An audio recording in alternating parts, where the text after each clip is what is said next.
Dear students, in this video, we are going to understand the importance, the prestige of Newton's second law of motion. You will be surprised to know that this is the only law which is known as the real law of motion. So, what could be the reason behind this big statement?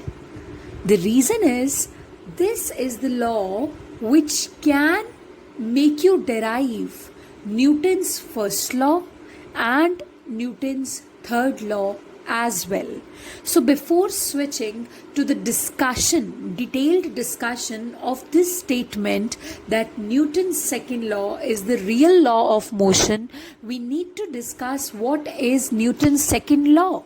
Newton's second law says that the more force you will apply, the faster you are going to change the momentum of the body. The lesser force you will apply, you are going to change the momentum of the body slowly. So this is Newton's second law. But you can derive first law and third law from this second law. But how?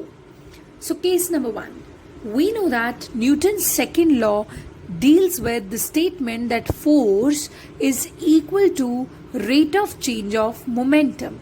And when you derive further, you get mathematical formulation as F is equal to ma, where m is the mass of the body, a is the acceleration of the body.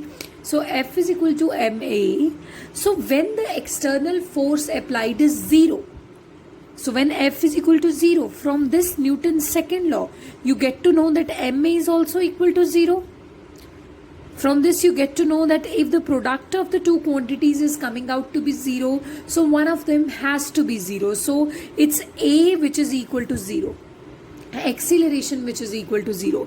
But acceleration means change in velocity. So change in velocity, when the change in velocity is 0, either the object is at rest or the object is moving in a uniform motion, because when the object is at rest, there is no question of the change of velocity because the object is not possessing any velocity already. But if the object is in a uniform motion, then it is moving with a uniform velocity throughout its journey. Let it be 50 meters per second. So that 50 meters per second is going to stay and it's not going to change. And when the velocity is not going to increase or decrease, there is no acceleration or retardation. So in that case also acceleration is 0. So there are two cases. या तो object rest पे होगा या object uniform motion में होगा. So this is Newton's first law only, that when the force applied is 0, when there is no external force applied, the object will continue to be in its state of rest or in its state of uniform motion. Now let us talk about Newton's third law. How you can derive Newton's third law from Newton's second law. We know that Newton's second law is F is equal to dp by dt. Change in momentum, rate of change of momentum. So dp, which is change in momentum, is equal to force into time. Okay, so force into time is change in momentum. Now after that, suppose you have a two system. You have a system of two bodies, A and B. Okay, suppose they collide with each other, and during the collision, A applies the force on B called F1 vector, B applies the force on A called F2 vector. And what will be the change in momentum of body B if the force has been applied? Body B का momentum कैसे change होगा?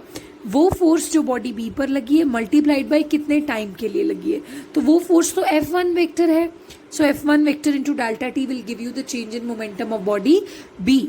On the similar basis, change in momentum of body A will be equal to the force applied on the body A multiplied by the time. So this is change in momentum of body B, this is change in momentum of body A. But since there was no external force getting applied over all the system, that would mean that the total change in momentum is equal to 0. So total change in momentum, this is the momentum plus this is the momentum. Find out the totality of these two. This will be the total change in momentum. This will be equal to 0. Shift this to the other side, minus F2 delta t. Delta t cancels, and F1 vector equals to minus F2 vector, which means the force applied on both these two bodies are equal and opposite. So आप चले थे Newton second law की statement से and you have reached up to Newton's third law. So this is how we say that Newton's third law is pretty much contained in Newton's second law. So that's why we call second law as the real law of motion.